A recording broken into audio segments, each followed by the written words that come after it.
Adoptée en 2018, la mesure portant en suspension des recrutements au sein de la fonction publique continue d'occasionner une hausse vertigineuse du taux du chômage chez les jeunes.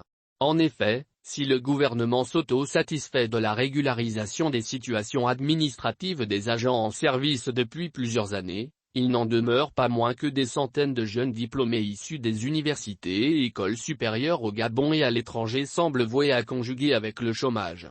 Avec seulement 100 295 agents, la fonction publique gabonaise constitue le premier employeur dans le pays sur une population évaluée à 2,2 millions d'habitants.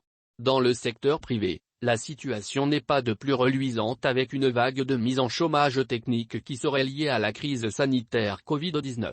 Toute chose qui consacre la faible employabilité dans les secteurs susmentionnés où la population active globale n'excède pas les 200 000 personnes. Une situation qui tend à s'alourdir avec une nouvelle vague de chômeurs. Il s'agit des jeunes diplômés qui au terme d'un cursus ne peuvent pas trouver d'emploi dans un milieu fragile où l'État rechigne à recruter ces jeunes sortis des écoles et universités aussi bien du Gabon que de l'étranger.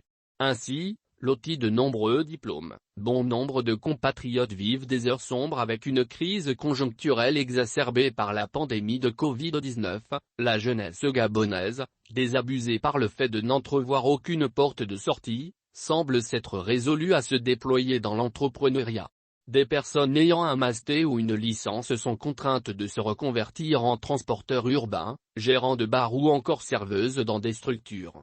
La jeunesse gabonaise, abandonnée à elle-même, comme en témoigne le taux élevé de chômage dans cette frange de la société qui se situe à plus de 40%, est désabusée, blasée, désenchantée et ne semble pour l'heure trouver salut et réconfort qu'en diverses activités, notamment les jeux de hasard et d'argent, l'alcool ou dans les placements.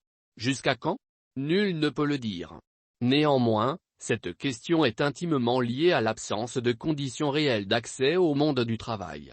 Et ce ne sont pas les nombreux rapports et les louanges vantant les mérites du pacte qui y changeront quelque chose.